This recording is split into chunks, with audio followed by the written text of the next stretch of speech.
Alors que la nuit a couvert coteaux et rivières, les 4 blaireaux sont sortis de leur terrier. Le père et la mère, après avoir terminé leur consciencieuse toilette, se mettent à fouiner autour du trou. La lumière blafarde de la lune passe à travers le feuillage et éclaire très légèrement le talus de terre créé par les gros mustélidés, nus à cause de leurs incessants passages. Le mâle, le plus imposant de tous, avec ses quelques 20 kilos, tourne autour de sa famille, fier, surveillant les environs, impatient de partir vaquer à ses occupations nocturnes. Le gris du dos et des flancs reflète la faible clarté, comme la petite queue touffue, presque blanche. Avec son cou long et vigoureux, sa croupe très large, ses pattes courtes et noires, aux fortes griffes. Il est puissant, râblé, lourdeau au mouvement, pourtant souple.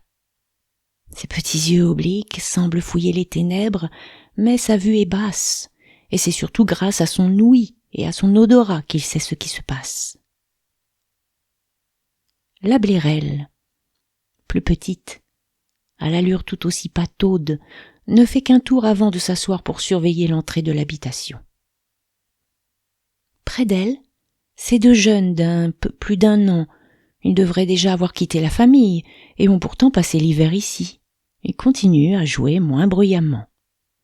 Sans cette insouciance et cette énergie débordante, il serait difficile de les distinguer de leur mère tellement ils lui ressemblent. Le jeune mâle, qui vient sournoisement de ressortir du terrier, est même devenu un peu plus gros et trapu qu'elle, alors que la jeune femelle est toujours fine. Maintenant que le calme est revenu, la petite ombre se montre de nouveau et, timidement, s'apprête à faire son entrée. Après l'agitation de la sortie au grand air, chacun est plus serein et silencieux.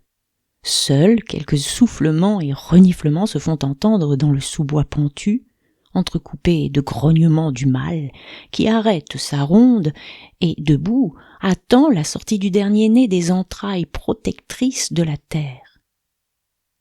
Le blaireau miniature, de quelques kilos à peine, sort son museau au nez un peu camus, puis sa tête et, précautionneusement, remonte l'espèce de toboggan partant du trou et creusé par le passage des adultes. Son pelage est plus clair, d'un gris froid, souligné par les rayons de lune. La petite femelle est beaucoup moins robuste que ses parents et ses frères et sœurs, et son arrière-train est faible. À 3 mois, elle n'a pas atteint la taille adulte. Elle n'est encore qu'un être bien démuni face aux dangers qui rôdent. Toutefois, chaque jour qui passe est une victoire, et il ne reste que quelques semaines pour qu'elle soit prête à s'émanciper. C'est pour cela que la blairelle, vigilante, garde un œil sur cette boule de poils. L'étape actuelle est importante. Difficile autant pour la petite que pour elle. Il est temps d'arrêter l'allaitement et de passer à une alimentation exclusivement solide. Cela fait déjà plusieurs jours qu'elle régurgite de la nourriture, mais la suppression complète du lait et l'interruption de cette fusion entre une mère et son petit ne sont pas des plus faciles. Or, elle est nécessaire pour le bon développement de la toute jeune femelle. Lorsque le blaireautin se rapproche de sa mère, c'est toute la famille qui se retrouve au milieu du talus pour se flairer, se mordiller, se gratter, se rouler sur le sol dans un mélange de soufflements, de jappements secs, de petits cris et de grognements affectueux.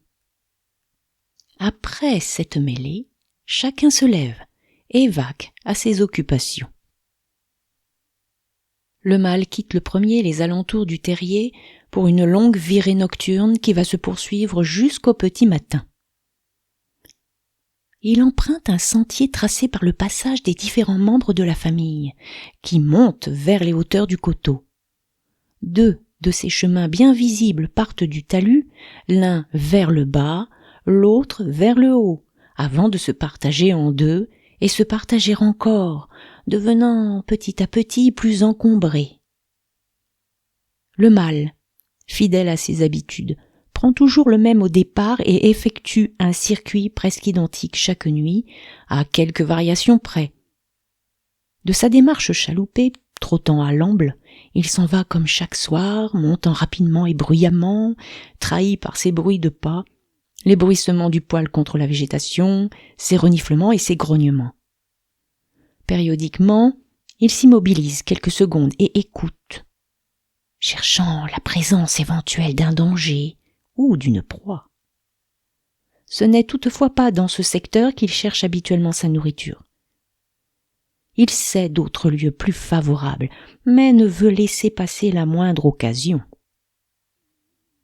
Il arrive très vite en haut du coteau, sur le plateau agricole, et débouche dans un champ de blé, là où une immense croix de bois trahit la présence de son principal ennemi, celui qui le traque depuis de longues années, lui et tous les membres de son espèce, le plus souvent pour des raisons futiles, et ce jusqu'au plus profond des terriers. Nombre de ses ancêtres ont perdu la vie lors des confrontations avec ces êtres verticaux ou à cause de leurs activités. Ces animaux bizarres l'ont obligé, lui, sa femelle et ses deux petits âgés alors de quelques semaines, à immigrer vers ces coteaux, après que plusieurs de ces féroces prédateurs se soient attaqués aux terriers où ils vivaient à l'époque avec une autre famille. Par chance, les chiens s'étaient rabattus sur leurs voisins et les avaient laissés tranquilles, pétrifiés de peur, jusqu'à ce que l'agitation cesse et que les hommes aient quitté les lieux, non sans avoir défoncé une partie du terrier et tué 3 de leurs frères. Le soir suivant, après une longue hésitation, ils étaient enfin sortis, et leurs jeunes dans la gueule avaient marché jusqu'au petit jour, et encore la nuit suivante, avant de trouver un lieu favorable, un vieux terrier qu'ils avaient amélioré pour s'installer. C'est pour ces raisons que le mâle, comme tous ses congénères, évite la rencontre avec les hommes. Et c'est pour cela qu'il ne s'aventure pas sur le plateau et reste en lisière du bois, recouvrant les pentes raides qui descendent jusqu'à la rivière. Tranquillement, il suit la coulée qui longe les champs, reniflant ici et là, écoutant à chaque pause. À l'horizon, les Pyrénées assombrissent toujours le ciel. Quand le matin viendra, si le beau temps se maintient, elles se montreront majestueuses au-dessus des plaines. Les blaireaux rentrés dans leur logis ne seront plus là pour les voir. Purs nocturnes, ils s'aventurent rarement le jour, seulement en cas de nécessité, ce qui n'est pas le cas ces temps-ci. Alors qu'ils passent près d'un tas de feuilles, le mâle s'arrête soudain, y plonge le nez et relève la tête tout en croquant l'escargot qu'il vient de découvrir. Il n'a aucun mal à se remplir l'estomac en ces jours prodigues. Omnivore, il se régale de ce qu'il trouve, pouvant même se permettre de laisser de côté les mets les moins appréciés. En cette fin juin, il se régale d'escargots, de vers de terre, mollusques, grenouilles, insectes, vers blancs, lézards et autres reptiles. À l'occasion, il ne se prive pas de petits rongeurs, de taupes, de levreaux ou de lapereaux, voire d'œufs ou de couvées d'oiseaux. Les fruits de toutes sortes ou encore les champignons font également partie de son régime. Opportuniste, il profite de ce que lui offre la nature. Un peu comme le grand hibou, lui entièrement carnivore qui, perché sur un vieil arbre mort, le surveille de ses grands yeux oranges, la tête surmontée de 2 aigrettes, tournée dans sa direction.